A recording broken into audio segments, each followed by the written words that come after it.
really give voice and vision to that mission, our closing plenary is entitled Creating a Just and Sustainable City.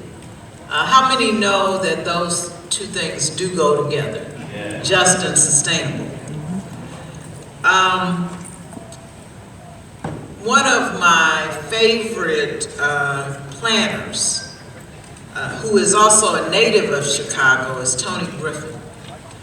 And her quote that I love, or one of her quotes that I love, is that it is imperative that each city or community decide for itself what values it should decide to become more just, or it should assign to become more just. And I took the title of this last panel from the sentiment that she holds near and dear, that we have a responsibility as we plan, as we govern, as we lead, and as we work in community to create a just city. Because presumably a just city will serve every citizen in it, right? Yes. We're teaching that to our children in Youth and Family Services. Angela Hamilton, raise your hand. Our VP of Youth and Family Services. So in a couple of minutes, we are going to see some of the work from our Youth and Family Services team as they competed at the National Urban League's case competition, and it was a case on environmental sustainability. Before we rolled the tape, and I'm so proud of our youth, we took third place, and the year before that, so that was in 2022 and 2021, we took first place in the national case competition. And I just said that we took third in 2022 because the judges didn't quite understand the experiment. It was kind of deep, but it didn't sound like a sore loser. But anyway, I digress. I also want to take this opportunity before, because you won't see me again when I sit down, to thank everybody's boss, my boss and everybody else, Calmetta Coleman, who is our Chief of Operations and our Chief of Quality Assurance at the League. I want to thank Jessica Harris and the development team, our Chief Development Officer and her team, Abraxas Thomas and Melinda Decatus. And then I want to thank Leela Oles, who is our Chief of External Affairs, and her team, Quentin Arthur and Chelsea Whittington. And then I just want to thank, as I did this morning, the entire Chicago Urban League staff, because we work together no matter what area we're in, and I am so grateful to work with a team that is willing to pitch in at all times. And so I talked about our youth's video. We are going to see that video right now. Hi, my name is Love. My name is Jordan. My name is Leah. My name is Josiah. My name is Ian. My name is Jermaine. And today we will be testing 3 water sources from around our city. One, this source is from our very own Lake Michigan.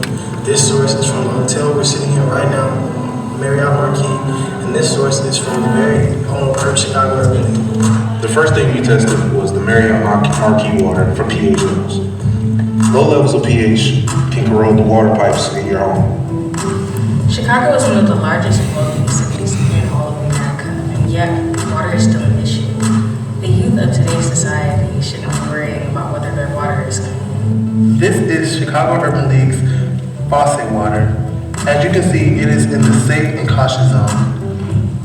High levels of copper can upset the stomach and also lead to side effects such as diarrhea.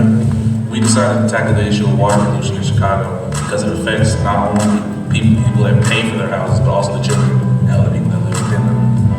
And this has been a huge problem in Chicago for years that has gone untouched. There were low levels of nitrate found in the Lake Michigan water, therefore proving it's not safe to drink. This is an issue to me because if I can't trust my water, then I feel like I can't trust my city. This is an issue of equity in my city. Our mission is pure.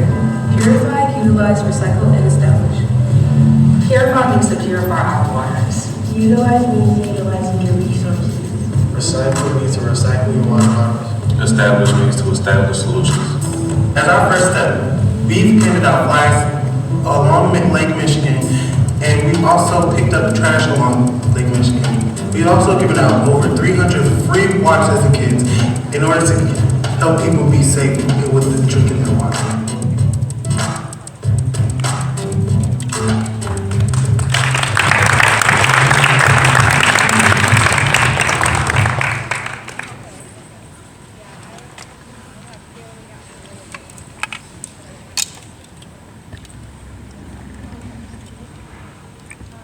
At this point, I'm going to, and you heard me singing his praises earlier. I now know he was not in the room.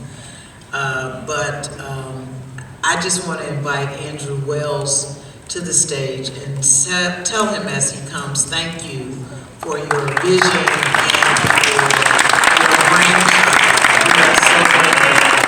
Andrew is our Vice President of Workforce Development, and I don't think he ever sleeps. Andrew Wells. All right.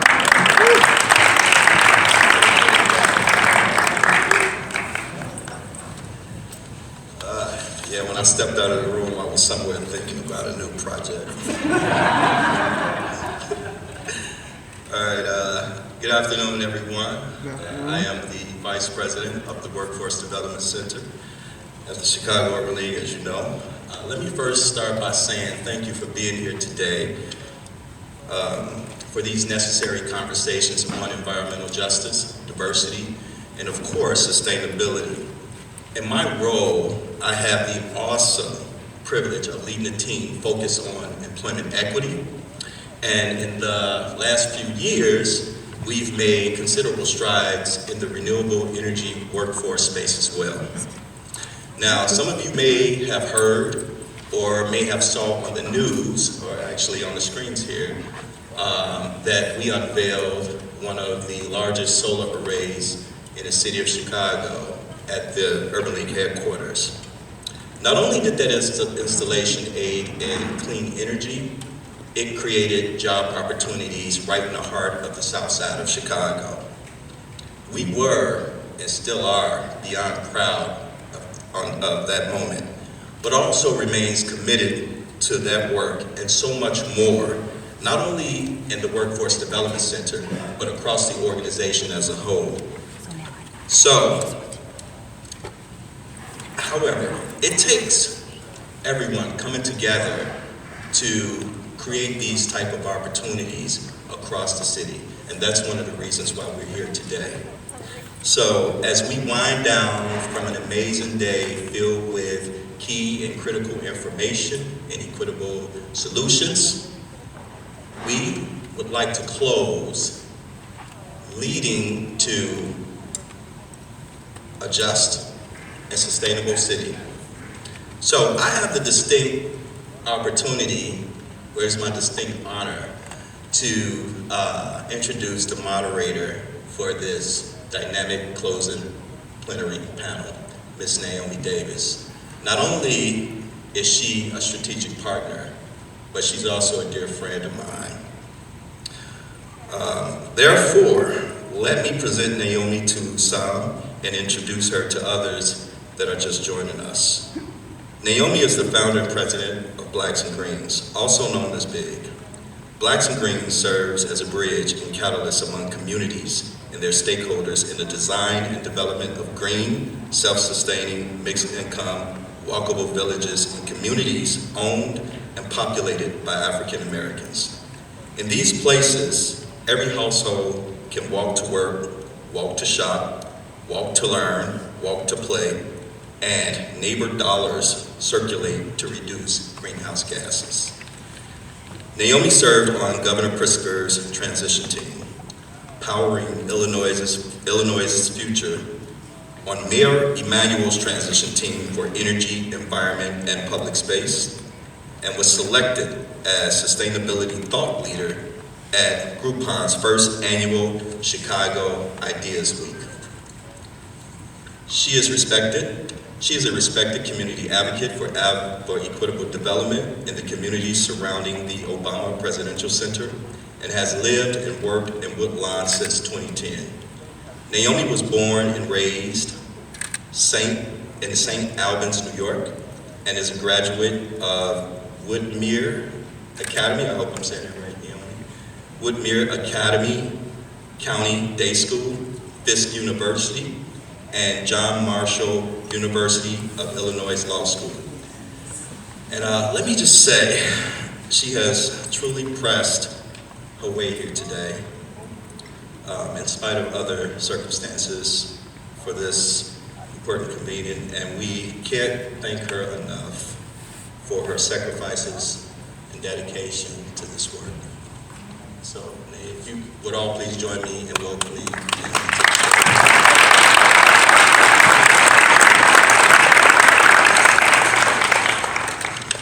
itis too, I almost fell asleep. We're not winding down.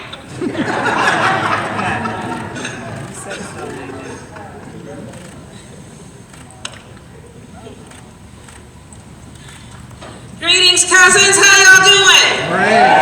Y'all are road dogs, because you know everybody who's not here, you know what they're doing. They're having a cocktail, starting an early dinner, maybe in the bed. You know, you my people. Thank you. Yeah, so just and sustainable. Man, we hear that over and over and over and over again. What the heck does it really mean? Well, boy, have we got a deal for you. Some of the thought leaders and do leaders are here today. I'm going to bring them up to the stage. We're going to have an informal conversation. We're going to take your questions on this doohickey, and we're going to leave here, this is a promise, feeling up, feeling rewarded, feeling confident, feeling, and here's the new narrative for Black America. You ready? Triumph. Let me hear you say it. Triumph. Let me hear you say it. Triumph. Okay. I'm believing. So here we have, just come on up, guys, as I call you, Commissioner Kimberly DuBouclet, Vice President of the Metropolitan Water Reclamation District, Board of Commissioners. Darnell, come on down. Darnell Johnson, CEO and President of Urban Efficiency Group.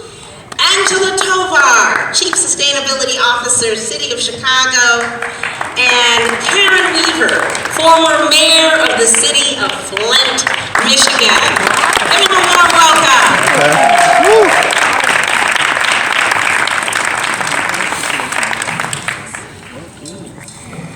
So someone I think you were here earlier, so you know kind of the protocol around, you know, how to ask questions. And so if you don't know, just bend over, ask your neighbor, because up here, you know, almost everybody I've known for years, and so I love them. So we're just gonna be like having a conversation. And although I'm meeting many of you for the first time, I can feel the love vibes. So let's just be in conversation also, all right? Okay. It's a deal? It's a deal. Okay. Hello? So we're gonna open with just a round robin of the same question to just get us grounded and centered in this much ballyhooed thing the just and sustainable city. I'm going to ask each of you if you could just share with us, what's your idea, vision, what's the meaning for you of a just and sustainable city? Y'all just jump in. Y'all just jump in.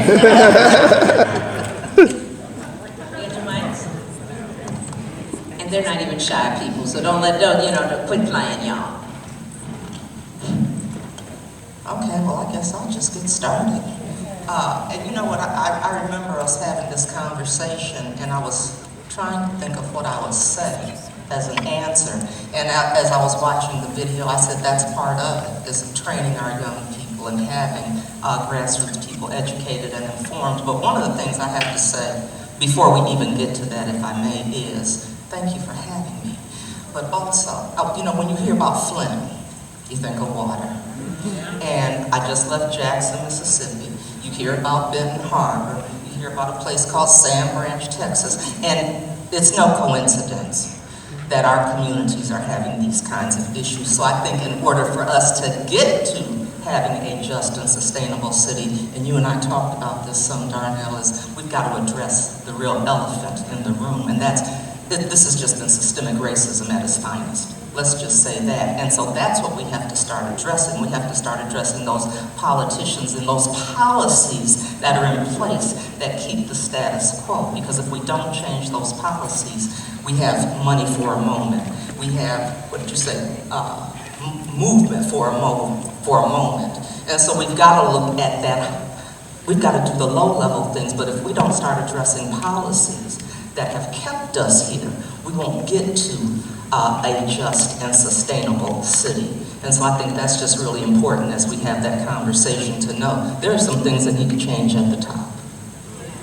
I think I'll jump in. Yeah, jump in. So for me, the definition of a just and sustainable city would be all communities have equal access to clean air, clean water, clean food, green space. As we all know, most of our Black and brown communities, minority communities, don't have access to fresh groceries or fresh water, as in Flint, or clean air, because we're usually located near factories. Our neighborhoods are near factories or downstream where we're getting the bad water. And so, for me, equitable and sustainable means that there's equality in all of that. And I will just add, you know, to build off of that, Commissioner Dubuque, I will just say, you know, and to go back, I think, to what the mayor was saying here, it's about policy, right? We have these deep disparities, and that's the vision. What you laid out is certainly the vision, but to get there, you know, we have to acknowledge these deep disparities that exist in our neighborhoods. And more importantly, I think as, you know, we enter into this era of climate change, we're seeing more frequent and more severe extreme weather events. And so you have these health disparities that exist already, the socioeconomic disparities that exist already, and then layered on top of all of that, right, is this compounding factor of climate change. And so communities that are already struggling now have to deal with extreme heat, now have to deal with contaminated water, now have to deal with flooding issues. And so we have this compounding layer of climate change. And so we have to think about policy solutions, as you said, that are really guided by people's lived experience and to really understand what that means, right? I've spent an entire day with Blacks and Greens today, which is really exciting. And we had an event earlier, and then we're here today. And in between them, I had the privilege of sitting with our environmental justice leaders to talk about policy solutions. And people have a true vision for what their community needs, right? You have a crystal clear vision of what your community needs because you spend time with the people that live there and you understand that. And I think that that's what we mean when we say just and equitable, is really putting that vision at the forefront. We as leaders need to understand that the policy solution is lifting that up and helping to realize that. And I think that that's what we need to move toward. Yeah, and as a woman of a certain age, when Dr. King was still walking the earth, and he was talking about the long arc of justice, I think many of us might be feeling that are hovering around right about now. We want to talk about what we know to be true about the past, but we are living in a brand new time. Can I get an amen? Amen. Do you feel something different trying to happen here? And so, Darnell, I want to ask you, what do you see as the biggest or most concerning environmental justice issue in the Chicagoland area currently? How it's impacting communities? But again, let's keep focusing on the solutions you're seeing too. Darnell? Yeah, thanks for that question. I think that one of the biggest things that we are seeing is what I see as an existential threat to sustainability. It starts with understanding what sustainability means. We have so many different iterations and definitions of what it means to be sustainable, and that information is not seen synergetically across all mediums. So we have, if you talk to 10 different people, you get 10 different answers about what it means to be sustainable. How do we begin to bridge that gap so everyone arrives at a place of understanding, to know what it means to be sustainable, to understand what the threats are to our sustainability, and how then do we move that forward? That can be seen in a number of different ways. We'll begin to look at the exclusion of our next generation thought leaders. To see those young students today from the Urban League, I applaud you for that, because if we're not including the next generation to understand the threats that exist today, then how are we preparing them to be the solutions for tomorrow? So I think that that's huge. One of the things that I also feel is air quality. You know, we have a lot of issues with air, and not only the outdoor air, but the indoor air quality issues are a problem as well. In Cook County, pre-pandemic, Cook County was the #1 county in the country for reported asthma among youth and seniors. And so we have to begin to look at what are these things that are contributing to that, and how do we begin to solve for them. The excitement that's within the space is that there are a lot of practitioners that are addressing these issues now and bringing forward solutions that would allow for us to be able to see the impacts of our housing subdivisions and quality housing being placed close to railroad tracks and to train stations and all of these other different mediums by which the PM or the particulate matter is being left in the air and ultimately having adverse impacts on our communities. You know, but you said something earlier that I found very interesting, which was about indoor air quality and outdoor air quality. Who thinks about the quality of their air inside the house? Okay, and of course we know that burning methane inside the house is, or one of the stats is that there's 41% more incidence of asthma in households burning gas inside the home. So talk a little bit about indoor versus outdoor, and where can you go to be safe? I mean, what do we do? Sure. I think that, you know, #1, when we begin to talk about the difference between indoor and outdoor air quality, is the pollutants that are outside naturally are the things that compromise our outdoor air, but as we open doors and open windows, that air becomes, you know, a part of our indoor conditioned living space. But when we get inside the house, we have to also remember, if we look in our kitchens, many of us have range hoods or, you know, ventilation systems over our stoves, but they don't exhaust to the outside of the house, right? So that means that when you're cooking or you're boiling water, you're increasing the levels of carbon dioxide, which ultimately can be triggers for individuals who have asthma and other types of respiratory related issues. When we begin to look at our homes and begin to look at things inside of our homes, things such as the types of tile that's on our floor, when we begin to look at the wood paneling that may be on the wall, the different types of linen that we sleep on, all of these things contribute to our indoor air quality or the compromise thereof. And if we don't have proper ventilation inside the home, then those things stay in the house. It's not being exhausted. We continue to breathe it and exhale it, and everyone that occupies that space are potentially at risk for different types of respiratory related issues and other health factors. So I think that it's important that not only do we look at what's going on externally as far as air quality is concerned, but also look at what we're doing inside of our house. Well, who else is seeing something vis-a-vis how we are looking at justice again and sustainability when we are so accustomed to being underneath it and burdened and oppressed and sick and tired, and I'm sick and tired of being sick and tired and all of that. So what are you seeing as promising that's happening out there? What are your agencies doing or seeing? Because, you know, we are believing people, and in order to get there to the promised land, we got to keep our vision on something higher than the circumstances we're in the moment, right? Well, what are you seeing that feels promising out there? Well, one of the things my agency has done, in the process of doing, is that we've created an environmental justice department. I don't think that's department is the official name, but it's essentially a department. And this is the Metropolitan Water Reclamation District. Correct. I'm going to ask a question. How many of you all have heard of the Metropolitan Water Reclamation Be District? honest. Okay. Oh, look at you. Most of you all, I assume, know what we do then, correct? So we manage wastewater and stormwater. Anything that leaves your home when you take a shower, when you flush your toilet, when you run your washing machine, we take that water that leaves your house and we process it at one of our 7 plants across the county to make sure it doesn't end up back into our fresh water supply.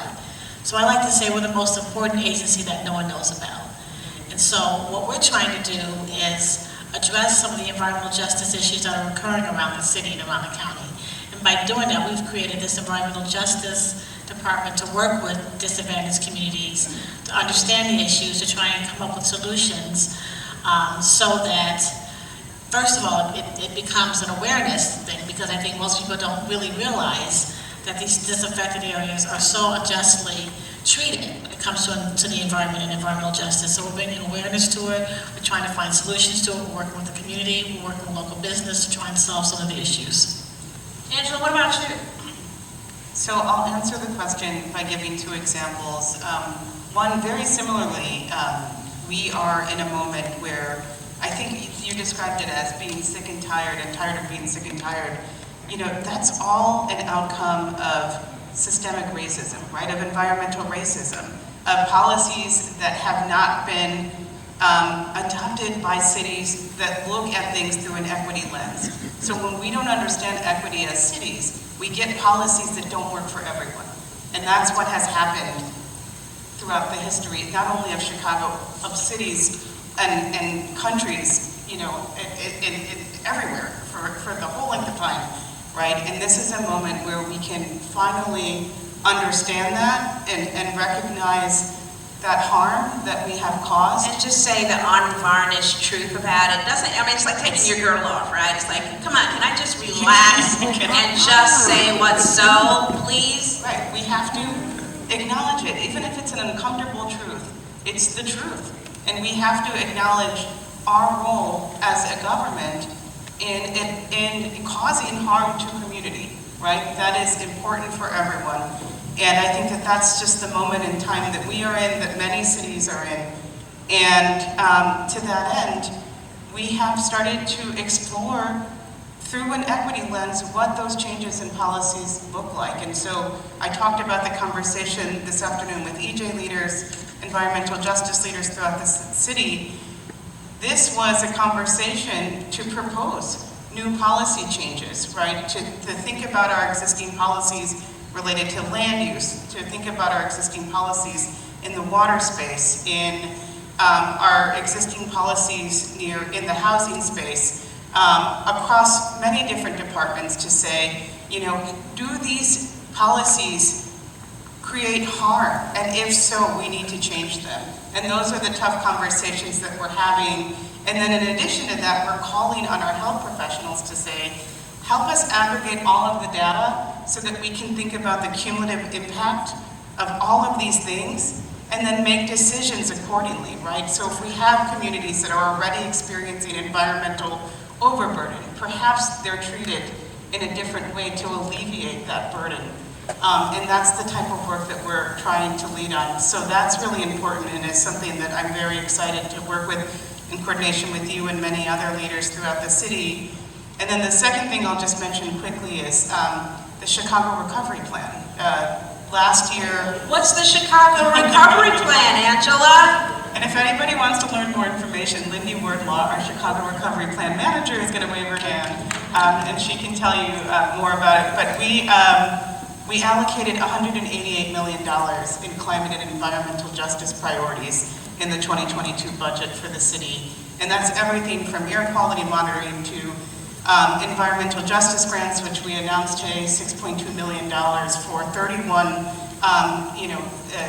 community organizations and churches and small businesses, and a wide range of investments throughout housing, throughout grants, and just really trying to seed a just and equitable transition for neighborhoods. So really excited to advance policy and to invest in the future for communities as well. Naomi, can I jump in real quick? Please. I just want to speak very quickly about environmental justice and how it affects all of us and the environment. So many of us live in minority communities. I know I grew up in one. And my basement flooded nearly every time it rained. We didn't know what to do. We didn't think about recycling. We didn't think about water reuse. We were just trying to wake up, go to school, go to work, get a paycheck. I think a large part of what we all need to do is... What neighborhood were you in? I lived near 87th and Stony Island. So I think that's something Heights? Climate Heights, or But I think my point is that we are all, as a community, just trying to live our lives, go to work, get a paycheck, get our pension. We're not thinking about the environment. We're not thinking about recycling. And I think there needs to be more awareness about the little things each and every one of us could do on a daily basis to help the environment, to help with recycling, to help with saving the planet, basically. And there are little things we can do. And I know it's not at the top of our mind. The top of our mind is really just trying to get to work without getting shot wherever you live. Or, making sure your garbage gets picked up. But it's really important that we as a community think about the environment, think about our planet, think about the really small things we could do on a daily basis, on a weekly basis to help, these little things that can help and educate our communities. Can I say something right there really quickly? I want to just drop this. Mm-hmm. I think that one of the greatest concerns that I have within the sustainability space, and I agree with my colleague, we do definitely need to place emphasis on that, but I think one of the greatest concerns that I have is the misprioritization of the human being within this conversation around sustainability. It is great for us to talk about all of the things that we know as environmental. It's great to talk about saving the turtles, like I get it, right?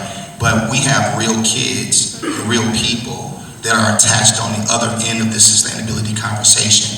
And until we begin to prioritize people as the center of our efforts for sustainability, I personally believe that we are severely misaligned on what it means to be a just and sustainable community.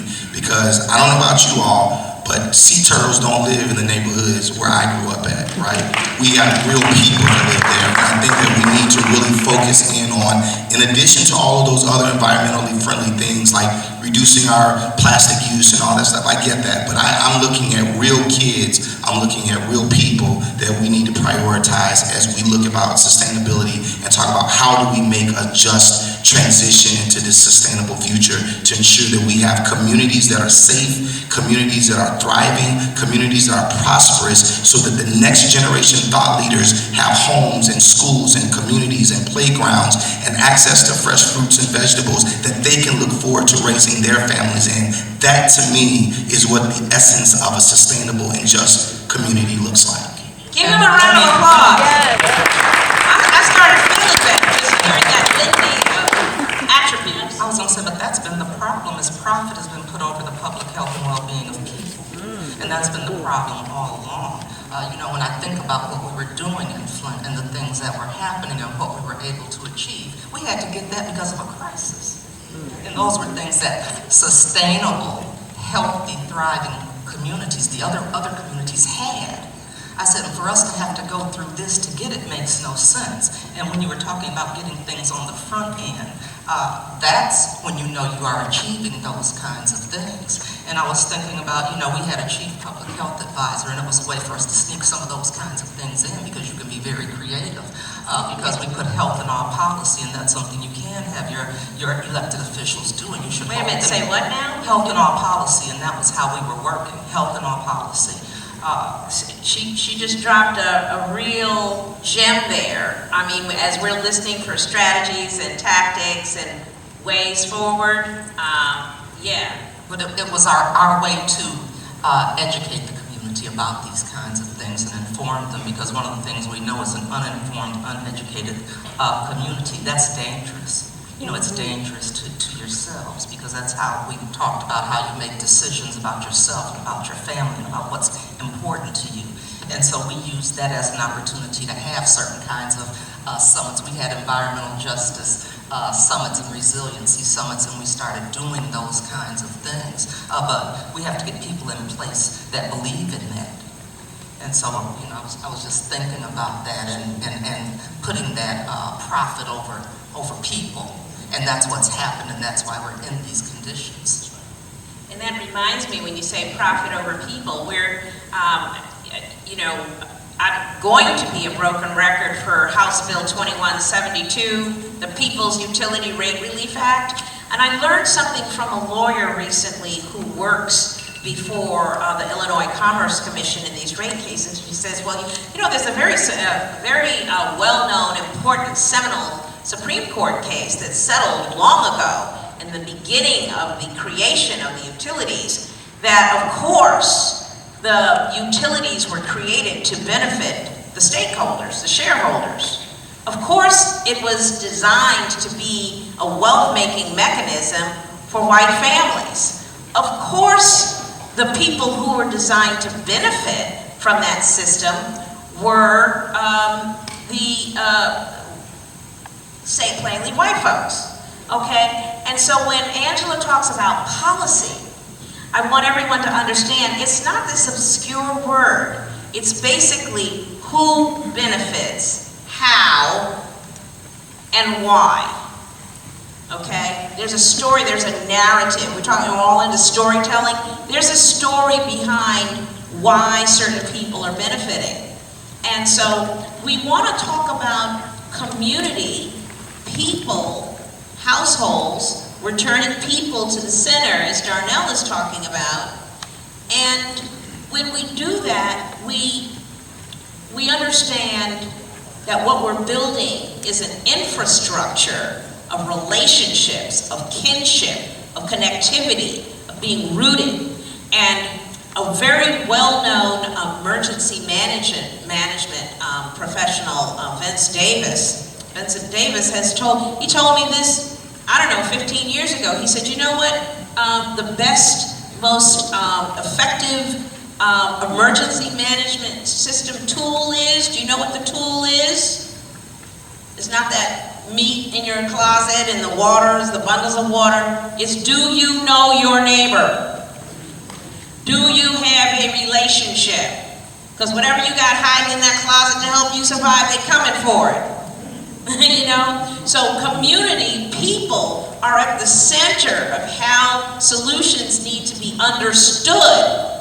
And so my next question is regarding people, communities, businesses, orgs, how do you see, and cities, how do you see them engaging with communities in ways that are minimizing harm? How are we building kinship and relationship in these really fundamentally healing ways?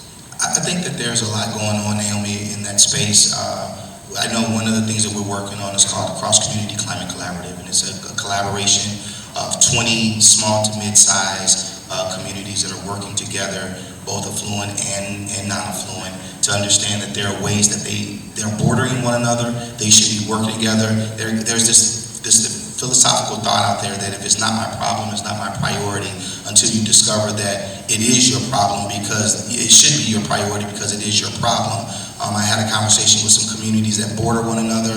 Two of the communities were more affluent, one community was not. The community that was not had an outdoor air quality issue. The two communities that they bordered didn't think that it was an issue until I discovered and I said to them, hey, listen, I just want you to know that air doesn't understand your geographical borders. So therefore, when the issue that your neighbor has, eventually with air, is going to contaminate your community as well. That was an aha moment for them, and they said, you know what, we need to work together. When people began to understand that we work together and share resources, share lived experiences, and share the learning curves that we've been through, it allows us all to get to a place much faster and much more equitably than we would ever get to on our own.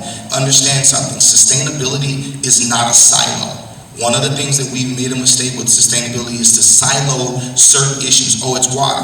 Oh, it's air. Oh, it's energy efficiency. Oh, it's renewable energy. It all works together as a system, and therefore we should be working together as systems of neighbors and friends and colleagues. And then the thing that I've really been pushing out lately, because it dawned on me that we have all of these collaborations. Everywhere we go, there's a collaboration. So my question is, with all of these collaborations, why aren't we more collaborative? That's how many of us have been on collaborative calls, right?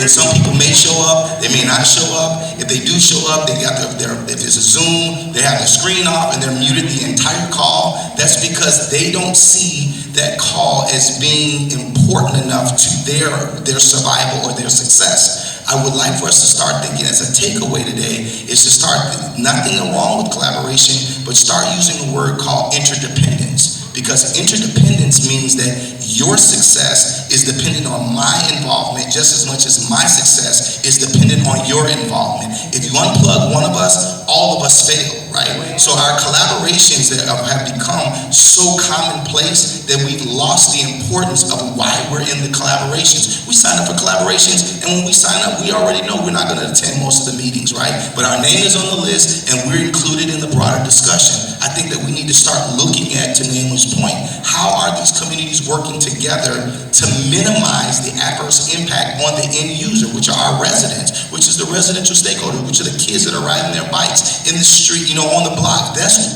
what we should be working towards, to make sure that we're minimizing the adverse impact on our communities. Well, we've got a mayor and a chief sustainability officer here. What are you seeing about how, in Chicago, we went through the We Will Chicago process. We went through a very robust climate Chicago process. You've been able to observe, sort of in the weeds, but also from above, what that feels like, what it looks like, when it's working, why it works. What are we learning from the collaborative process, or the interdependency, or as I like to call it, plain old kinship? Like, can we look someone in the eye and get cozy in understanding our human connectedness? Where's the joy? Where's the kinship? How are we participating? What's the special sauce? What's working out there? I will just say that, from my perspective, I think what is working for us in terms of asking for collaboration is really building the trust with people that did not exist historically, right? It has made such a tremendous difference to acknowledge our role in environmental racism as a city, and to really ask people for a true partnership. And I think when people see you and see that that's a value that you're upholding, and that you're really trying to get to an outcome that's different. It's not just a process for the sake of the process, which is frustrating, right? People don't want to just be on a call, as Darnell already talked about, right? Just for the sake of just being in partnership. People want to see a true, tangible difference. And I think that some of the policy work that we just talked about, at least for us at the City of Chicago, that has really made a difference, because we are saying, as government leaders, we are here to serve you. So if you have a capacity issue and you're a community leader and you want to be involved and you have a capacity issue, come and talk to us. We will do everything for you to make sure that you're at this table. We're asking for your thought leadership, we're asking for your vision, we're asking for your strategic advice, and really collaboratively coming together in partnership, right, to develop new policies, and that's different. That's a difference between the way cities have historically engaged people. We call it engagement, right, and that used to mean that government leaders would set up a table and tell you the plan, and then you can tell them that you don't want the plan, and that's the relationship, right? How many of you have been to a community meeting where you've fought something, right? And that used to be the way that we engaged. And that's no longer sufficient. Y'all remember the Daley administration, right? You didn't even get no invite, so. And that's not okay, because you have to recognize that there have been certain people who have been able to influence those outcomes, and certain people who have been left off of that table or left away from that table. And so now we have to build that trust and ask people to trust us, to work with them, to build those partnerships, to get to a different outcome. And that requires a lot of work, it requires a lot of patience, and most of work and patience, because people have been bruised, right? And you gotta really let the truth settle and build something new. But you have to show people that you're trustworthy. Come on now. And that's something that we haven't done a good job of. And when you were talking, I mean, that's why we're here, is we have to start connecting those dots. I know that's why I've been doing what I've been doing, is because if we don't have lessons to share with each other and come as a collective, things won't change. So in Flint, what has it been like in Flint to be Flint? To be Flint in the context of this relationship building and learning lessons learned. It was difficult, but and trust was important, and we had a lot of reason not to trust, and we still don't, for the most part. We have a lot of mistrust. We don't believe anybody. Let me just say that. But people had to, those of us that were in elected seats and those that sat at different agencies had to understand that and recognize that and accept that we were angry and we had a justified anger. But it was, what are we going to do with that? One of the things we talked about, and one of the things I always want to tell people, is don't accept the condition and that status. You don't have to. And come together, because your voice is powerful. Wait, what do you mean? Just what I said. We were always told the water meets MDEQ standards. No, it doesn't, and those standards are outdated. So let's start addressing that. So let's change those standards. But you're not going to tell me groundwater meets any standards, because I didn't need anybody, and we didn't need anybody to validate that. One of the things was, we're not going to have a crisis, because anytime there's a crisis, we know economic opportunities come. And it was, if we're going to establish some trust, we're not going to let everybody else come in and benefit economically off of our crisis. We had, I think about... Yeah, but at the same time, you say use us. What do you mean when you say that? Well, I'll tell you, but I just want to share some of the things that we were able to do when you talk about trust, because it's so important. We had the National Guard coming in, handing out water, packaging up food.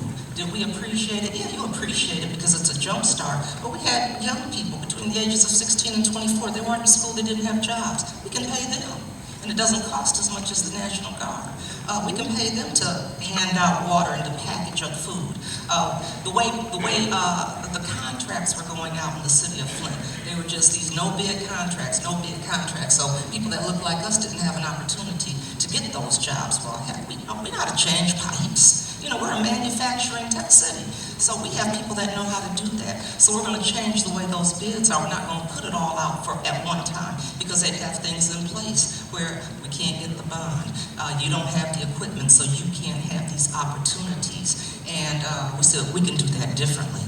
We can do that differently because you can put bonds in place as you go. You can rent equipment. You can, subcontract with people. And so, and I was talking to somebody yesterday. I said it was a shame that in 2016, it was the first time a black company got a multi-million-dollar contract in the city of Flint. But we were hiring Flint people. When you have opportunities to educate and inform with the filters, people didn't know how to use the filters. Well, we don't want people coming in our house. I don't know you. And so we trained our own people to do those kinds of things. And so we were very intentional about making sure those kinds of things happened. And that was how we were going about as far as reestablishing trust. And you asked me another question. What was it? Well, You say use. Oh, I said use Flint, because we were talking about this. I said Flint wasn't the first place to have bad water. It might have been, what made Flint different was this was done to us by our government, and it was covered up for 18 months. And while we knew that we were in trouble, we had to wait for others to come in and validate what we already knew. And so I said, use us, because we've all got these issues. When you talk about whether it's water, whether it's air, whether it's the soil, whatever it is that's going on, we were a platform. And I said, use us, because we can come together, we can be a bigger voice that way, and we can make sure things are going the way we need them to go. So that was why I said, don't let us go through a crisis and not learn from us. Don't let us go through this and not use us, because we can become a bigger voice when we come together and we connect those dots. So we've got trillions. We've got a waterfall of trillions coming down, because President Biden signed into law the Inflation Reduction Act. And it's been touted as the most significant action Congress has ever taken on clean energy and climate change. It also provides billions of dollars in funding, including funding for cities. So, relative to this funding, what are you most excited about? And how can it support sustainability? Kim? So I'm going to say we're most excited about using some of those funds to build our infrastructure, particularly in Black and brown communities. There's a community in Dixmoor, the southern suburbs right now, that doesn't have fresh water. Very similar, a different issue, but still no fresh water, because their infrastructure is so old it can't hold their water capacity, and so the water is contaminated. And this is happening all across the country, but again, particularly in disadvantaged Black neighborhoods. And so we don't think much about infrastructure, but using that money to build our infrastructure, particularly in underserved areas, is what we're excited about. I'm really excited. I think that, there's a ton of economic opportunities emerging from the legislation. And that through workforce development, I want to be very clear, sustainability is creating emerging mediums of small business opportunities in the spaces of energy efficiency, in the spaces of solar, also in the spaces of electric vehicle charging, right? These are areas where we are seeing an emergence of opportunities and workforce development opportunities where we can train locally and make sure that individuals already have the talents needed to be able to get into these spaces. These are not jobs, these are careers. We are very happy to be working with the Urban League to offer a workforce development training in energy efficiency right now, because we have so many homes, the housing stock that needs attention to become more efficient and to be able to reduce the energy burden, specifically on our most vulnerable populations. And honestly, we don't have enough people to be able to fill those roles. We're losing people through attrition at a much higher rate than we're seeing people come into these spaces. If you look at ComEd, Nicor Gas, People's Gas, they're all, promoting their energy efficiency programs. So those energy efficiency programs are delivered through subcontractors. Those are small business opportunities. Those are workforce development opportunities. When we begin to look at, the adoption of electric vehicles, the reason why the adoption is not as fast as it probably could be is because of the lack of infrastructure. We do not have enough charging stations within vulnerable communities for those individuals to feel safe enough to buy an electric vehicle and then have to drive 45 minutes to go charge it. Right? So, but those companies that create and develop those charging stations do not necessarily house the technicians that install those charging stations. So we know individuals who are electricians or own electrical firms, they can expand their business model to incorporate EV charging as one of their business streams, because eventually most people will be driving an electric vehicle. We look at the flat screen TV, back 15 years ago, it cost an arm and a leg. Now they're pennies on a dollar to get a flat screen TV. Everybody has it. That's the wave of the future for electric vehicles. And so these are emerging markets. The early adopters and the early individuals that get into these spaces will be the individuals that are able to win those contracts as prime contractors and not as tier 2 or subcontractors. But we have to see the opportunity before the contracts are being announced. We are typically late to the game and we wait for the contracts to be announced, but by that time you're not trained, you're not certified, you don't have the experience, your business is not set up. These are emerging opportunities. Workforce development opportunities are out here within all of these spaces, and I strongly encourage you, if you know individuals who like that type of work, to put this on their radar, because it is life-changing earning potential. It sure is. You know, I think about that because one of the things we were talking about is even when we were doing what we were doing in Flint, those were jobs where you didn't have to have 2 and 3 jobs to take care of your family. These were jobs that paid anywhere from $35 to $55 an hour, and they were life-changing for people. And they talked about that. But first we have to get people that have the electric cars that even recognize we want one. That's right. I want an electric vehicle. And so they have to recognize that, but we have those opportunities that you talked about, because one of the things we wanted to make sure we were doing was building that workforce development. When we had those contractors, you have to have an apprenticeship program, because we're trying to get to sustainability. We want people that can do these kinds of jobs and have these kinds of jobs. So that was part of the deal that we put in place, was you have to have an apprenticeship program to go along with this. And so they started getting paid then. And we just continue doing that. So I think that's just so important. I'm glad you brought that part up about the workforce development. And I'd like to see those monies get to the municipality. And to make a point about the money getting to the people, and I'm going to just remind people we got a few questions that we're receiving from you. We're going to get those questions answered. We're going to be winding down for real this time. But just think about, if you have a question, if you scan your little thingy-dingy right here, that will bring you to the platform where you can ask the question. Angela? Sure. I will just say I'm really excited about the Inflation Reduction Act too. I think it's the biggest investment we've ever seen in terms of the federal government finally recognizing the importance in putting money where their mouth is, right? And saying, we will invest in your future, in your sustainable future. And, we've done an internal analysis to look at our own climate action plan. The city of Chicago put out a climate action plan in 2022, and it was the first one since 2008. And it's a series of strategies and actions that we can take as a municipality to ensure that we are delivering co-benefits to people in our communities: improved air quality, access to critical infrastructure, improved mobility, nature-based solutions, healthy and resilient communities. And so in order to get there, we went back and we analyzed the Inflation Reduction Act and all of the funding that's available. And there's 2 places that came out of that analysis that are very promising for the city. The first one is buildings, and Naomi and I spent a lot of time talking about the transition of all of our buildings. We talked about the indoor air quality and the challenges of combusting fossil fuels, right? Turning on that gas stove, turning on your heaters, and the emissions that come out of that and how harmful they are to us. And there is a whole movement of people that are thinking about what's called decarbonization. Decarbonizing, getting fossil fuel combustion out of our buildings and to transition to more sustainable sources of energy like electrification.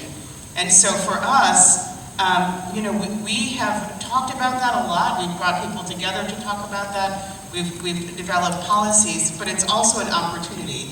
That's where a lot of these resources are going, into the built environment, into tax incentives, into grant opportunities, into energy efficiency work, into renewable energy. And that's a very exciting opportunity from a jobs perspective as well as just an opportunity to think about investments. Of course, the gap is that if people don't know that these resources exist, then we're in trouble, right? And so it's really up to us. There's a lot of work that we have to do, especially at the city level, to make sure that people are aware that these grants exist, that they have access to them, that there's support, so that if you all have ever tried to write a federal grant, you almost have to have a degree.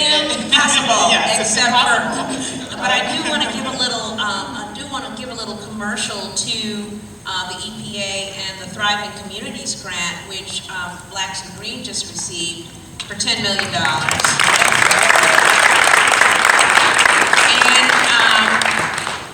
And not just for the round of applause did I raise that up. I raised it because the heart of the work of that grant is getting the word out about the money and being the person who looks like the person who wants and needs and deserves that money. And so the idea of the Thriving Communities Grant, the idea of technical assistance centers in the neighborhoods where people live, where they can tap into the waterfall, and if they can't write a federal grant, which you can't, nothing bad on you, I can't write one either, you can come to a center and hook into a network that can get that grant written for you. Elsa, stand up, raise your hand. Anybody interested in becoming part of the network, the infrastructure, the kinship, the relationships around getting that money? That's what you see before you leave here today. Because you're right. You're not dreaming. Most of us are still in post-traumatic stress syndrome, just being black, and then not, the pathology of oppressing people and the pathology of being oppressed will keep you from looking up or reaching out or understanding that the soil beneath you is shifting, that the long arc of justice is coming your way. And so, as we wrap up today, and I'm going to hit a few of these questions. Naomi, can I jump in with something? Yeah, please. You want to break my rant up? No, I'm just playing with you. Go ahead. I would never want to do that. I was going to say that this seems like a room of involved and engaged people. I would just say to continue to be involved. I'm an elected official. We have a former mayor here. It really matters when you go to your elected official or to your community meeting, to your local park advisory committee meeting, to your local school council meeting. We have advisory councils at the Metropolitan Water Reclamation District, whatever level. You need to go, you need to get involved, you need to have your voice heard. Go to your city council meetings. You can stand up and speak for, in Chicago, I think it's 3 minutes. I don't know how long it is in Flint. Go to your local school board meetings, get up and speak. Go to your park advisory councils, get up and speak. Your voice does matter, your voice makes a difference, and we need all of you involved, every single one of you, and your friends and family. Amen, amen. I'm going to scan down some of these questions, and as we wrap up today, think about picking up one of these questions if it's in your wheelhouse or in your heart. What are your plans as leaders in this industry to have a bigger impact? How can we help others achieve this goal? Electric vehicles and new cars are using more screens, and all this requires rare earth materials from the mother country. We know where that is. This is not sustainable. What's the alternative to that? Don't litter campaigns, public service announcements on billboards could help with education, and can the state or municipalities institute such a campaign, and why not? Here's another one, how to get the apprenticeship and trade training back into high schools. How many of us are old enough to remember that? So Dunbar has a program in conjunction with the IBEW. Say it again. Dunbar actually has a program in conjunction with the IBEW, International Electrical Brothers, where they are doing apprenticeships to train the young people. Very good answers to any of these other questions. Jump in. That's where it's really important. We partner with our community college. We have talked to the school board. You do need to show up at those meetings, because we talked about getting those back in the classrooms. You used to have wood shop, you used to have weld, and you used to have all of these different classes. Cursor writing. That too. That too. But we had them in the schools, and people were ready to come out and go to work, and they had those jobs. And so that's really, really important. But it was also important that we partnered with our community college to say, these are the jobs we need. These are and we need you to start doing this now, because some of them take, a couple of years, and then you're ready to go. And so it was important to have those kinds of partnerships with our colleges and our junior colleges as well.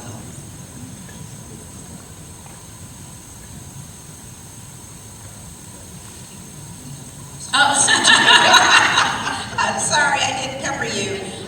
So we're looking at the narrative about, here's one, the narrative about community assets instead of its deficits. Can we find a way to creative solutions to challenges? So in terms of looking at community, remember when we started talking, it was like, okay, yeah, we're oppressed, yeah, they did us wrong, but guess what? We're, this is just Naomi talking, we're great migration people. We have the heritage, the legacy of triumph. We got it in our DNA. So, you know, what are we gonna do? Where's the joy? And how do we begin to see ourselves through the lens of benefits and positives and assets rather than deficits? Anyone? I think first and foremost, in order to be able to actualize and to realize assets, it starts with the individual person. Understanding that we have challenges that we've overcome, but we also need to understand that the assets that we have to also, once we recognize that they're assets, they have to be protected. That protection starts at the community level.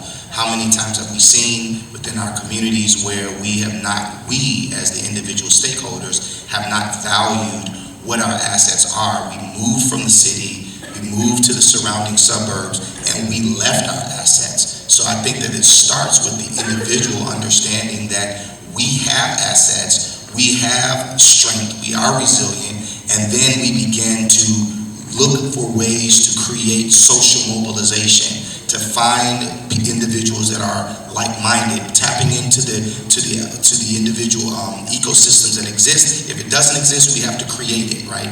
And so when we talk about asset ownership, that equates to me as a lot of dedication and hard work.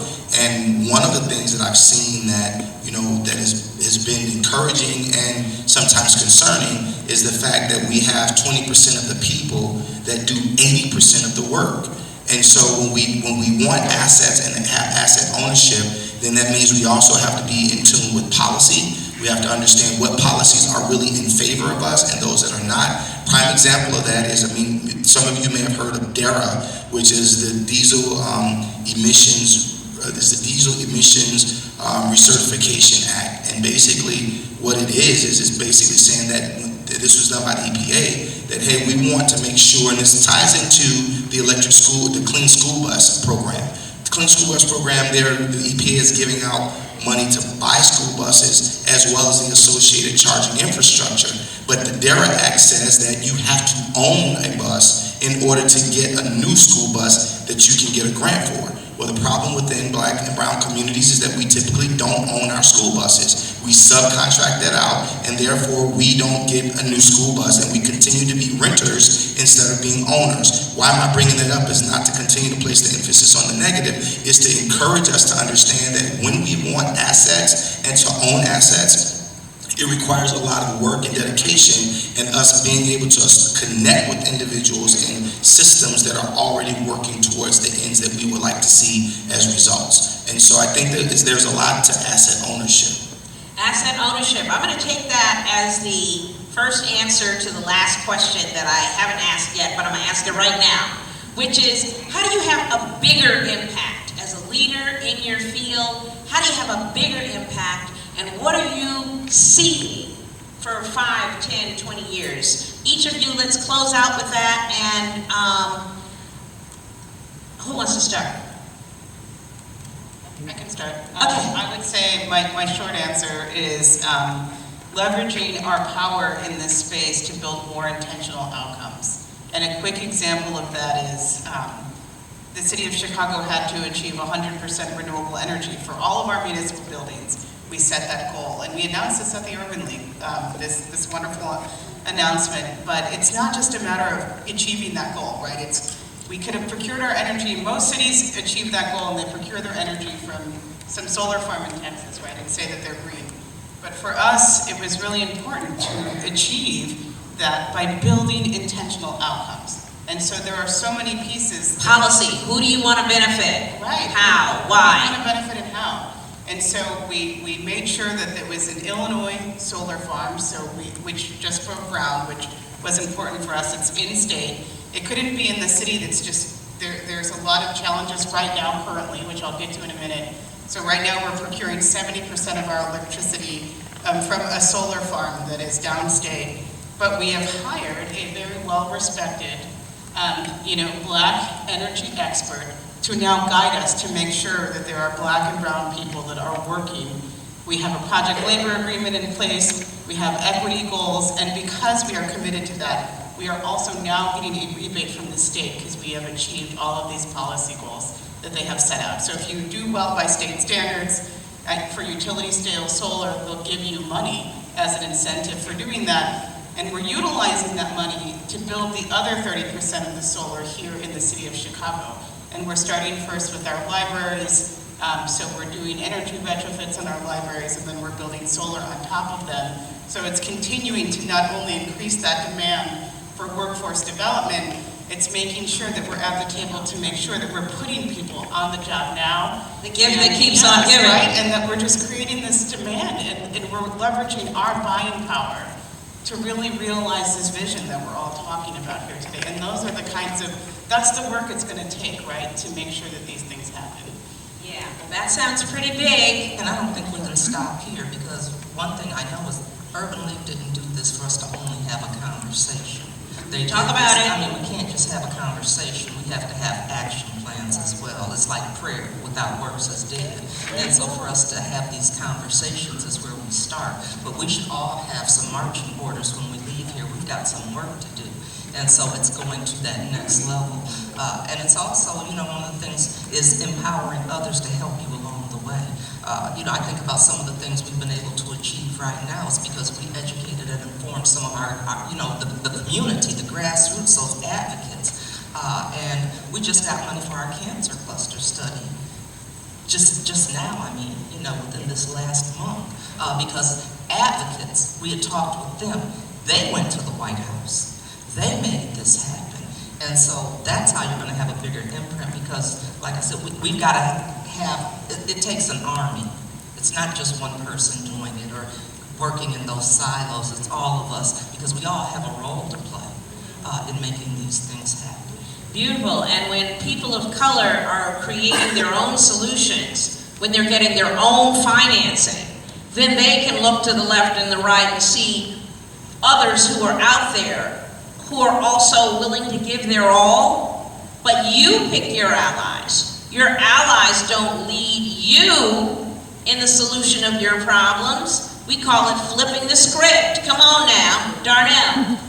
Two things really quickly. One is, I think that we have to capitulate or unsubscribe to expedience over equity. We are so quick. We want things to be done today. And sometimes when we want things done today, we compromise and we sacrifice equity as an outcome of that. So I think that we need to be very, very careful about that. The second thing is we have to stop the extraction. If we want things to be better and we want to have more power and want to have more assets, we have to be focused on making sure that the things that are in our community remain in our community and not allow extraction to continue to happen. Extraction of our talent, extraction of our resources, extraction of our real estate, everything. We have to keep those things in place and then build systems and teams that can ensure that those things can be scaled. Beautiful. Commissioner. For me, success would mean that all of our communities have equal access to clean water, clean air, indoor air quality. And when I speak about environment, I'm not speaking about turtles, by the way. I'm talking about clean water, clean air. I think our communities need to be self-sustaining. I'm going to use your word. I think our communities need to be thriving. And if we can get to that equity, then I think we'll all be very successful. And I'm going to thank you all and cap it off by saying, when I would answer that question, of course, as Blacks and Green bigging things up is like one of our favorite pastimes. And so we are growing, but why? Unfettered growth is, another word for cancer. We're not just growing to be growing. Why? Our vision for justice and sustainability is the sustainable square mile, where households can walk to work, walk to shop, walk to learn, walk to play, where African Americans own the businesses, own the land, and live the conservation lifestyle, where we are working together as neighbors in kinship to increase the rate at which neighbor-owned businesses are created and sustained, and where we're building the capacity of neighbors to own, develop, and manage the property in their community.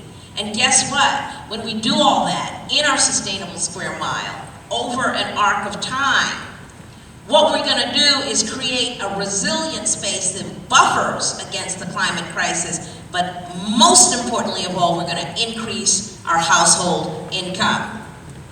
We're going to increase our household income.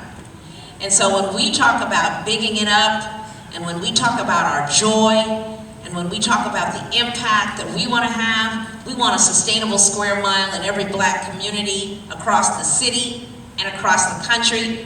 Amen? Amen. Amen. Well, thank you all for being here. Thank you, Urban League, for meeting us. Amen. Thank you so much, Ms. Naomi Davis. We didn't make you work for your award, but you certainly more than earned it today. We are so grateful, and I just want to say as we close out, how much I respect each and every one of these panelists. Angela Tovar, you have been a phenomenal steward of sustainability at the City of Chicago under Mayor Lightfoot's leadership. Thank you for that. Mayor Weaver, I had the privilege of serving with you and watching you as you dealt with something that no one had dealt with on a public stage, and you were an inspiration to all of us. Reverend Johnson, thank you for talking about what's happening inside as well as outside, and really thinking to bring this to the community so that we're making money off of it. And then Commissioner Dubuclet, I remember meeting you when I first came to Chicago, and how passionate you were about this, and how much you talked about people really having their voices heard. So thanks for representing us at the LGAC too. We have had an inspirational day, have we not? And as much as we are grateful to the people who have presented, who have sponsored, who have worked to make this happen, none of it would have mattered if you had not come and joined us. So thank you for being such a wonderful, attentive, responsive. You had questions, you did technology, you did everything we asked you to do. We are grateful, and because of that, just because of that, we have a reception just for you. Please join us out in the lobby, and let me say this may be the first time for this, but it will absolutely not be the last. And so we're counting on each and every one of you to join us. Thank you on behalf of the board and staff of the Chicago Urban League, and we look forward to creating a just community